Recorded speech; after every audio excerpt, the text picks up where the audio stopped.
Assalomu alaykum. Anglayotganlar Şinjan Yoshlar O'smirlar nashriyati 1996 yil 7-oyda birinchi qitim nashr qilgan tarixiy aslima Manas daryosidan qaytish. Avtori Savdanov Zahir. 5-bob. Yensxay o'rmonligidan yo'tkilish. O'rmon bog'idagi hayot burunqidekla davomlashyotdi. Har qaysi batalyonlar o'z mudofaa liniyalarini mustahkam saqlab, harbiy ta'lim va siyosiy tarbiyani bo'shashtirmay qattiq mashq qilib turibdi. Shundaq bo'lsa-mu, askarlarda zerkish kayfiyati ig'ir edi. Oilasidan ayrilganga uzun bo'lgan jangchilar oilasini, o'z yurtini sig'inatdi. Hech kimga gap xo'sh yoqmaydi. Bu qorong'u o'rmonda jimjitlik hukm suratdi. Bugun kun intayin ochiq. 1946 yili may oylarining illiq so'rin shamili kishiga huzur beg'ishlaydi. Hamma yoq yap-yeshil, har yangi gullar ichilib ketgan, har xil jangal qushlarining sayrashlari 3-batalyon komandiri Dogan Sofyevni xiyolga silib qo'ygan edi. U tushlik tamoqni yeb bo'lib, zay gamiga kirmasdan bir dastlab, ikki dastlab o'rmonliqni aylanib yurdi. To'satdilla Dogan Sofyev turgan qari yog'ochning ustidagi qarag'ojining sayrishi uning xiyolini bo'libdi. U shapkasini beshidan elib, qarayag'och uchiga qaradi. Bir necha qarag'oja qarayag'och ustida sayravotdi. Yiroqdan Seg'izxonning sharaqlagan ovozimi kelibotdi. U o'ylanib qoldi. "Voh, biz o'rmon bog'ga kelgili 1 yil bo'lay deb qoldi. Zimiston qish boshlanish bilan bu uchar qushlar issiq taraflarga uchib ketgan edi. Mana endi yoz bo'lishi bilan yana qaytib kelibdi. Bularning mo ota-onasi, urug' tuqqanlari bor albatta." Uning yuragida qandaqdir bir xil sig'inish tuyg'usi qo'zg'aldi. Yuragining tagida qandaqdir bir yeri pijildab ko'ygandek ichib ketdi. U mo suyumlik ota-onasini sig'ingan edi. Mushu tapda uning vujudini o'z uyi, o'z yurtiga intilish qoplagan edi. U bir dastlab, ikki dastlab 1-batalyonga qandaq kelib qolganligini o'zimi sezmayla qoldi. U 1-batalyon komandiri To'xti Mamatovni ko'rib to'xtadi. Ular ko'rishgandan keyin asta To'xti Mamatovning qo'lidan chetga tortib kelib, uning quliqiga "Adash, bu yerdan yo'tkildigan bir xabarni anglab qoldim" dedi. To'xti Mamatovning ko'ziga ma'nili qarab, To'xti Mamatov "Rostmi?" degandek uningga tikildi. Andin "Rost aniq angladingmi?" dedi. Dogan Sofyev "Qo'yg'ina adash, aniq anglamsam bu gapni sana ko'tarib kelatdimmi?" degandan keyin To'xti Mamatov uning mo'risiga birini urib qo'yib, "Adash, ahvoldan qaraganda sharqqa qarab ilgirlaydigan o'xshaymiz" dedi. Dogan Sofyev hayotinidan To'xti Mamatovning qo'lini mahkam siqdi. Uning ko'zlari xushalligidan chaqnab ketgan edi. Atrofda yanada jimjitlik hukm suratdi. Jangchilar, ofitserlar hammasi tushlik uyquda edi. "Adash", dedi To'xti Mamatov bir ko'takning ustida o'ltirib, "Biz harbiy odamlar qachon qayerga berish haqida buyruq tushsa, shu hamon olg'a deb ketaveramiz. Sen o'ltirib tur, men asta gami kirib chiqay", dedi-da, chapdastlik bilan gamiga kirib ketdi. U ayol o'tmay azroq haraq bilan bir quta konserva va stakanni ko'tarib chiqdi. O'zimi kelib beliqi ko'takning bir chetida o'ltirdi. Stakanga azroq haraq qo'yib, o'zi 1-2 yutum ichgandan keyin Dogan Sofyevga tutib, "Qani adash, bugungi xush xabar uchun ko'tarib", dedi. Dogan Sofyev haraqqa qarab tukurkini yutib qo'yib, egizrak ko'tarib bir qarvatib, guppida qilib ichib etdi. Andin konserva qutisidan bir parcha go'sht elib og'ziga soldi. Shunday qilib, bu ikki komandir obdan mondashdi. Ular Pamir tog'larining etaklarida birga to'l olgan bakmo yaqin do'stlardan edi. "To'xti Mamatov adash, bu xabarni zodi qayerdan olding, degina?" deb takror so'radi u. Dogan Sofyev adash, "Tunugun bizning shtab boshlig'imiz Savdanov Polak shtab boshlig'i Matsok yiniga bir ish bilan borgan ekan. Matsok Savdanovning yiniga yaqinlashib kelib, quliqiga pishirlab turib, mushu xabarni debdi. U buni o'zinglar bil. Savkert hozircha qat'iy maxfiy degan gap" deyishi bilan bir sevaz kelib 3-batalyondan telefon keldi deb Dogan Sofyevni chaqirib ketdi. Dogan Sofyev Ketishi bilan To'xti Mamatov qaytib yana hiliqi yog'och ko'tak ustida o'ltirib, cho'nqur xiyolga cho'mdi. Bu adash zodi nima deydigandi? Bu gap rostmidi? Sharqqa borsa qayerga borarmiz? Esiga tuyuqsizla xarita tushdi-da, gamiga kirib, bir haza yeyilgan xaritiga qaradida sirning tigiga yetolmay, karvatga o'zini tashlab yotdi. Harg'anliqdanmi shirin uyquga ketdi. To'xti Mamatov uyg'onganda vaqt xili bir yerga berib qolgan edi. U yana birdam o'ylab yotdi. Ondan o'rnidan turib, ochiq muxorkadan bir o'ram yo'gab chekdi. Tamakining oxirgi qoldiqini qattiq bir sho'rdida yerga tashlab, puti bilan dastlab o'chirayotgandan keyin yana xaritini ilib qarashga boshladi. Yanila bilolmadi. Zodi qayerga bordigandimiz?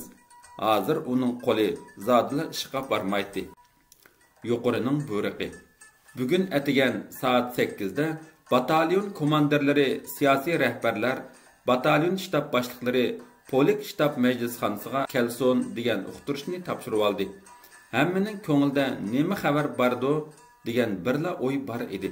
Komandirlar atlarga mindi-da, o'rmon bog'idagi chig'ir yo'llarni ildam yurib, Polik shtabi cho'ng gama majlisxonasiga yetib kelishdi. Bu chaqda soatmi atigan 9 bo'lgan edi. Majlisxonaga Polik boshlig'i Qiyumbay Xo'ja, orqadan Polik shtab boshlig'i Matsuk kirdi. Hamma komandirlar o'rnidan turib hurmat bildirdi. Shtab boshlig'i Matsuk oldiga 1-2 manda minib, "Andin o'ltiringlar" dedi. Qiyumbay Xo'janing kelishgan qaddi qomatiga harbiy forma bakmo yarashgan edi. U o'rnidan qopib, o'tkir qora ko'zlarini ko'pchilikka tikib, "Yo'ldoshlar, bizning qism 1945-yili 9-oy o'ttirsida bu o'rmon bog'iga kelgan. Hozir 1946-yili kirib, mana yanila kuzga yaqinlashib qilyotdi. Hammamiz birlikda o'rmonlikning chig'ir yo'llarida ochiq shamolliq kuz oylarini, qattiq shivirganlik sovuq qish kunlarini o'tkazdik. Barliqimiz har xil qiyinchiliklarni yengib, bir oilaning kishilaridek yashadik. Ba'zida xush bo'lib, ba'zida zerikib degandek, oxiri bu o'rmon bog'iga o'g'ilib qolgan edik. Lekin biz harbiy qo'shin, jangovar qo'shin, qo'mondonlik qanday qilishni buyursa, shu buyruqni ijro qilishimiz kerak. U birdam turilib tamoqini qirib qo'ydi-da, yana o'z so'zini davomlashtirdi. Tungun tushdan keyin soat 4:30 da yuqori qo'mondonlikdan buyruq kelib, bizning qism Yansxay o'rmonligidan yo'tkilib, Manas daryosi ko'rik beshida mudofaada turib, buyruq kutishni turish qildi. Söz arsida u 1-batalyon komandiri To'xti Mamatov Dogan Sofiyevga ma'nilik qarab qo'ydi va qachon qo'zg'alish, qanday qo'zg'alish haqida konkret o'rinlashtirishni nachalnik shtab Matsokslarga tushundirdi, dedi. Qiyumbay Xo'janing so'ziga ulabla shtab boshlig'i, "Yo'ldoshlar, sizlarga shuni aytib qo'yay. Biz bu o'rmonning ichida jafo mushaqqatlik turmush o'tkazdik. Endi bu chig'ir yo'llardan chiqib, cho'ng dag'dam yo'lda safar qilamiz. Lekin bu yo'limiz cho'ng yo'l bo'lsa-mu hargiz tubtuz emas. Agar to'qay, bu yo'llar o'rmonlikdagi chig'ir yo'llarining davomi. Oldimizda nurg'unlagan qiyinchiliklar, nurg'un kurashlar bor." U minib cho'ng qadam bilan ko'pchilikning oldiga kelib, beshiga chaplashib ketgan shalang sariq sochlarini qo'li bilan tarab qo'ydi. Ko'koch zangar ko'zlari bilan ko'pchilikka bir qur qarab chiqqandan keyin mayda yanchuqidan bir parcha qog'ozni olib, bir qur qarab chiqdi. "Biz 5 kun ichida Yansxaydan yo'tkilib chiqib ketishimiz kerak. Buning uchun tuvandagi xizmatlarni puxta ishlamsak bo'lmaydi. Biz bu yerdan qo'zg'ilib, to'p-to'g'ri Shixanzga boramiz. Yansxay bilan Shixazning oraliqi 40 necha kilometr. Piyoda bir qancha kun yo'l yurimiz. Shuning uchun tayyorlik puxta bo'lsin. Arqa sap transport harba bilan orqadan mangdi. Oldi bilan razved rota. Ondan har bir batalyon o'z reti bilan oraliq qoldirib mangdi. Batalyonlar Polik shtabi bilan aloqachilar orqali aloqalashidi. Qolgan arqa sap va ta'minotga doir ishlarni Zunun aka o'rinlashtirdi. Zunun aka o'rindan turib, yo'lda yeydigan norma zapas ilivelenson deyishigila ko'pchilik paraqada kulishib ketdi. Zunun aka quvroq odam bo'lg'achqa gapni kishilarni kuldirishdan boshlaydi. Bu tomtaqla aytilgan so'z ko'pchilikka ajoyib qiziq tuyulib ketdi. U hech ish bo'lmagandek so'zini davomlashtirdi. U bu safardagi qonalg'u jangchilarning ozuqligi, arqisab xizmati haqidagi tayyorliqlarni tafsiliy so'zlagandan keyin har qaysi gamilardagi ustal, karvat, o'rindiqlarni yig'ib, batalyonlar mas'ul bo'lib, bir yo'g'onroq gamiga akirib quluplab qo'yishni topilib, so'zini tugatdi. Oxirida polik komandiri Qiyumbay Xo'ja ko'pchilikka qarab, "Yo'ldoshlar, vazifa tushunishli bo'ldimi? Boshqa fikr bormi?" dedi. 3-batalyon komandiri Dogan Sofiyev ruxsat elib, "Akop potaylarni qanday qilamiz?" dedi. Polik komandiri darhol javob berib, "Akop potaylar shu bo'yicha qoladi. Potaylarni, o't tochkalarni cho'mkab yo'shirib qo'yinglar", dedi. "Yana fikringlar bormi?" deb so'raganda, ko'pchilik boshqa fikr yo'q deb tovlashdi. To'satdilla orqa tarafdan birisi, "O'q dorilarni qanday qilamiz?"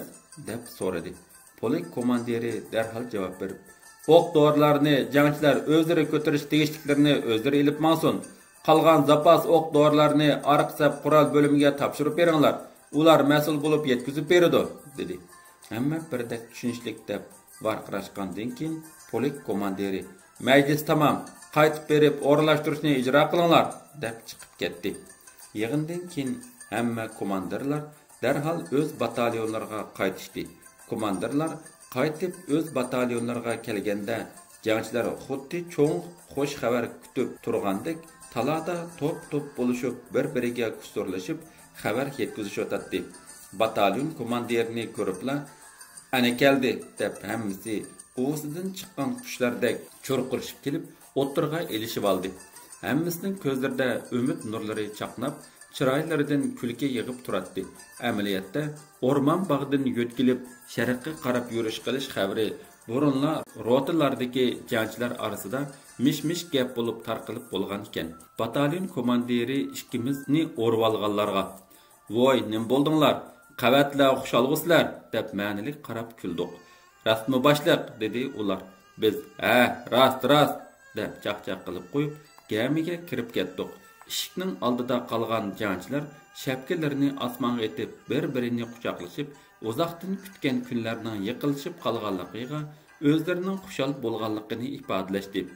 Biz gamiga kirgandan keyin batalyonning katibini chaqirtib, "Har bir rotaga uqtirish qilinglar. Bugun tushdan keyin soat 2 da rot komandirlari va izvod komandirlari batalyon shtabiga kelsin", dedik. Tushdan keyin dal soat 2 da batalyondagi izvoddan yuqori kadrlar yig'ildi. Batalyon komandiri, siyosiy rahbar va men billa majlisxonaga kirib keldik. Biz hammasiga bir qur sapsilib qarab chiqdik.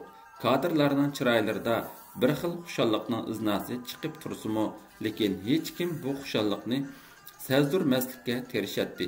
Ba'zilar ko'nglida rostmi yolg'onmi degandek boshliqlarning og'ziga talmurib qarab turishadi. Bu aralıqda batalyon komandiri so'z qilib, "Yo'ldoshlar, yuqorining buyruq bo'yicha bizning qismimiz o'rmon bog'idan yo'tkilib sharq qarab yurish qilgan bo'ldik. Bizning batalyon 3 kun ichida hamma tayyorliqlarni bitirib bo'lish kerak", deyishi bilan majlisxonada guldiras chavaqlar yangrab ketdi. Kombat so'zini davomlashtirib, "Yo'tkilish tayyorligi puxta ishlansin. Qurol, o'q-dorilarni har bir jangchi o'ziga tegishlikini o'zi isib yuridi. Zapas o'qlarning hammasini batalyon qurol bo'limiga topshirib berishi kerak. 2-3 kunga yetgudak quritgan non, yengil yepinchilarni ilib olsin. Qolgan narsalarni har bir odam o'zinikini ayrim tuvuch qilib chigib, ism familiyasini yozib batalyonga topshirsin. Gamidagi karvat ustallarga rota izvodlarining ismini yozib, polik arqisabga topshirilsin. Gama o't tochkalarini buzmay, ustini shox-shumbalar bilan yepib yo'shirib qo'yilsin", deb polik shtabida ichilgan yig'inning ro'yini o'z batalyonining amaliy ahvoliga birlashtirib yetkazdi. Uzundan buyanqi orzusining amalga oshganligini anglagan jangchilar xushalligidan hurra tovlab sakrashib ketdi. 3 kungacha o'rmon bog'ining ichi qaynam tashqinlikqa cho'mdi. Quyoshmi xuddi o'rmon bog'idagi qaynam tashqinlik hayotni tabriklayotgandek o'zining oltin nurlarini sexiylik bilan chachmoqda edi. Shunda qilib bugun hamma tayyorliqlari bitdi. Jangchilar 1 yildan ortiq vaqtdan beri o'zlariga sirdosh makon bo'lgan o'rmon bog'idan ayrilib sharqqa qarab yo'lga chiqdi. Ba'zilar o'rmon bog'idan qiyolmayotgandek pat-pat kayniga qarab qo'yadi. 3 kunlik jafoliq yo'l azobini tugitib, issiq oftobda kuyib pishgan jangchilar Shixanziga yetib kelib, Koni Shixanzi atrofiga o'rinlashdi. Ba'zi batalyonlar, rotalar, chidirlarni tikib o'ltirdi. Ba'zilari fuqarolarning Koni tam uylariga, ochliq omborlariga o'rinlashdi. Shixanzining janubiy tarafi cheksiz ketgan qo'mishliq, shimoliy tarafi qarayag'achliq bo'lib, sharqiy tarafi Manas daryosiga taqalatdi. Shexudin qochgan dushmanni qo'g'lab, oldin mangan qarindosh qismlar Kangsay 3-polik, Suydong 1-polik, G'ulja Azad nishonliq piyoda 2-polik, ayrim otliq brigada, Tarbag'day 6-otliq polik, artilleriya divizion, Mong'ol divizion, Xuyzu divizion, Yansxay o'rmonda mudofaada turgan G'ulja 4-zapas polikmu Shixanziga kelib o'rinlashdi. Shunday qilib, bu qismlar Tangri tig'ining shimoliy etikidagi Cho'qan tig'idan tortib, Manas daryosining eqinini bo'ylab Savan, Koni Savanning sharqiga bo'lgan 65 kilometr shimoliy bilan janubiy kengligida to'g'ri sapda turdi. Sharqiy bilan g'arbiy cho'nqurligi Yansxayga qadar 60 kilometr mudofaa rayonini tashkil qildi. Yengilmas g'olib bo'lib kelayotgan bu qismlar dushmanga qadilib Urumchiga qattiq tahdid soldi. Natijada bu tarafdagi go'mindonchilar ig'ir andisha, patparaqchilikqa tushib qilib, Urumchidagi go'mindon amaldorlaridan bir qismlari o'z oila tavabiyatlarini ichkiri o'lkalarga yo'lga silib, qattiq andishada qolgan edi. Askarlarni bo'shitib, qismlarning radga silish. 1945-yil 10-oylarda 3 viloyat vakillari bilan go'mindon markaz vakili o'rtasidagi tinchlik suhbat boshlangan edi. Lekin bu ahvolni 3 viloyat vakillaridan boshqa munosabatlik boshliqlarla bilatdi. Bu ishni toki bitimga qo'l qo'yganga qadar qismlar ichida maxfiy tutilib kelgan edi. Suhbat bir qancha qitim bo'lib, orada bir mezgil uzilib qolgan ekan. 1946-yil 6-oylarning o'ttirlari Shixanza va Manas daryosi bo'ylari tabiat dunyosi yeshillikqa purkangan chog' bo'lib, illiq, yoqimli yoz havosi odamni intayin huzurlantiradi. Teraklarning qarayag'achlarining uchlariga qo'nib olgan har xil jangal qushlari yoqimliq sayrab odamlarga bir xil xushallik bag'ishlaydi. Ko'p-ko'k ichilib ketgan kok gullari sumbul chach ili Uyg'ur qizlarini eslatdi. Har yerdan kelgan qismlar Shixanziga yig'ildi. Uzundan buyon ayrilib ketgan do'stlar, og'inlar, yurtliqlar tasodifan bir-biri bilan uchrashib, bir-biri bilan quchoqlashdi. Ba'zilar vaqtsiz ayrilgan sabdoshlarini eslab, ko'zlariga issiq yosh ilishatdi. Bu dal 3 viloyat vakillari go'mindon markaz vakillari bilan suhbat o'tkazayotgan mezgil bo'lib, suhbat ustida 3 viloyat vakillari 11 moddalik bitimning 2-chi qo'shimcha moddasida bir mezgil kelishim qila olmagan bo'lsa-mu, oxiri ikki taraf kelishib 11 moddalik bitimga qo'l qo'yib, 3 viloyat 13 ming kishilik armiyasini saqlab qoladi deyilgan. Shuningdan keyin milliy armiya o'z qo'shinlarini qisqartib, xillashtirib, tashkil qilishni yo'lga qo'yishga boshladi. Buning bilan zo'r ko'lamda jangchilarni harbiy safdan bo'shatib oilasiga qaytardi. Bu ishlardan burun qism ichida xilib burunlab ba'zilar urush bo'lmaydi ekan desa, ba'zilar bizning vakillarimiz go'mindon bilan suhbat qilyotibdi. Harbiylar ko'p bo'lganligi uchun ularni ko'p sonda bo'shatdi ekan. Qismlarni bir-biriga qo'shib, qism nomlarini o'zgartirdi ekan. Amdi urush bo'lmaydi ekan. Bizning rotidagi qurollarni yig'ib ketdi. Faqat koni germankilarla qoldi deganga o'xshash gaplar tarqalib yuratdi. Az kun o'tmay G'ulja zapas 4-polikqa qarashli batalyonlarning asosiy rahbariy kadrlari polik shtabiga yig'ildi. Polik komandiri Qiyumbay Xo'ja yuqori qo'mondonlikning buyruqini o'qib o'tdi. 4-polik radkisilnib, G'ulja 4-polik degan nomi amaldan qilib, Manas daryo bo'yida turayotgan burunqi G'ulja Azad nishonliq piyoda 2-poliki bilan qo'shilib, bundan keyin G'ulja Azad nishonliq 2-polik nomi bilan ataladi. Bu 2 polik qo'shitilgandan keyin har 2 polikdan nurg'un askarlar va komandirlar harbiy safdan chekinadi. 2 polik odam soni 3500 odamdan 1500 odamga qisqaradi. Yangi radkisilgan polik rahbarlik boshliqidan tashkil qilindi. Polik komandiri yanıla Qiyumbay Xo'ja bo'ladi. Siyosiy muavin Hashim Go'harbaqi, shtab boshlig'i Matsuk harbiydan chekinadi. O'rniga 3-batalyon shtab boshlig'i Savdanov Zohir bo'ladi.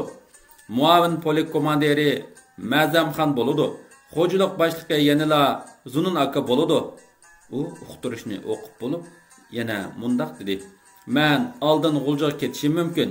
Agar men ketib qolsam, mening o'rnimga muvaqqat polik komandiri vazifasini Ma'zamxon o'taydi", deb polik yangi rahbarlik guruhini e'lon qildi. U yana: "Bundan keyin yangi tashkil qilingan G'ulja 2-polikning vazifasi Shixanza va Manas ko'vrikida turib buyruq kutdi. 1-batalyon Manas ko'rikining g'arbiy beshida, 2-3-batalyon Manas ko'rikining janubiy va 2 qasnaqida turdi", dedi. O'z vaqtida Manas ko'rikini dushman allaqachon o't qo'yib etgan bo'lg'achqa, faqat saydagi yaqin suv orqali o'tishga bo'ladi. 6-7 oylarda daryo suvi bak ulug' ham tez oqatdi. Daryodan otliq o'tishmi qiyin edi. Qismlarni radga silishda boshqa qarindosh qismlarmi o'xshashla radga silindi va qisqartirildi. 11 moddalik bitim belgilamasi bo'yicha 3 viloyat milliy armiyasi 13,000 kishi bo'lish, ular Shimoliy Shinjong, Ili, Altay, Tarbag'dayda turadi. Qashqar, Oqsu, Xotanlarda turadigan oz sonda milliy qo'shin qurishqa bo'ladi degan kelishim bor edi. Bundaq radga silib, cho'ng qisqartishdan keyin oilaga qaytgan harbiyda qolgan jangchilarning ichida shod-xuramliqmi, yig'a-zarmi ko'p edi. Chunki Mudish urushni birga o'z beshidan o'tkazgan ba'zi yo'ldoshlarimizni fojialik urush ayirdi. Ba'zi yo'ldoshlar putqo'llaridan ayrildi. Ba'zilari bu ishlarni o'ylab yig'i-zar qilsa, ba'zilari ota-onalarini, oilasini, bolalari bilan pat arada ko'rishdiganini o'ylab ich-ichidan xo'sh bo'ladi. Manas daryosi ko'riki beshida postda turish. Arada ikki taraf suhbatida bitimning qo'shimcha 2-moddasidagi milliy armiya haqida kelishim hosil qilolmay, suhbat bir mezgil uzilib qolgan edi. Qismlar radga silingandan keyingi G'ulja ozod nishonliq 2-polik Manas daryosi ko'rikining g'arbiy qirg'iqiga dushmanga ro'baro turib o'rinlashdi.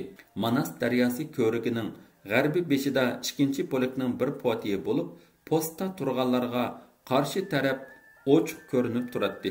Dushmanning kunduzdagi barliq harakatlari Manas daryosining sharqiy u tarafdan kelayotgan harva, mashinalar, dushman askarlarining kiri yuvayotgan, kirlarni chatqallarga yeyotgan ahvollari ochiqla ko'rinadi. Dushman tarafmi urush holati yo'q qiyofatda yuradi. Kunduzlari dushman askarlari daryo bo'yiga kelib suvga cho'miladi. Ularning harakati bakmu qalayimqon edi. Bir kuni kechda 1-rota izvotidagi Qodir Tursun bilan Hasan To'xti ikkilan u chaqda ko'rik beshidagi potaga 2dan post qo'yiladi. Postda turadi.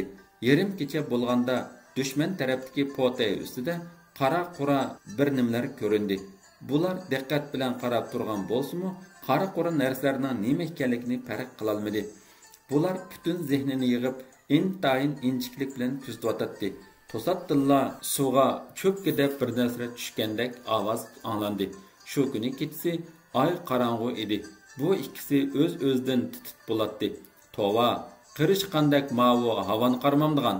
Ular hatto nafsini ichiga tortib, daryodan ko'zini zodila uzmaydi. Bular oxiri dushman askarlarining daryo bo'yiga yo'shirin kelib, to'r bilan biliq tutayotganligini ko'rdi. Qodir Tursun 1-batalyon shtabiga telefon orqali ahvolni doklad qildi. Dokladni anglagandan keyin batalyon dejurnisi darhol ko'rik beshiga keldi. U ahvolni aniq ko'rgandan keyin ularning harakatini davomli hushyorlik bilan kuzatishni topshirib qaytdi. Davomi bor.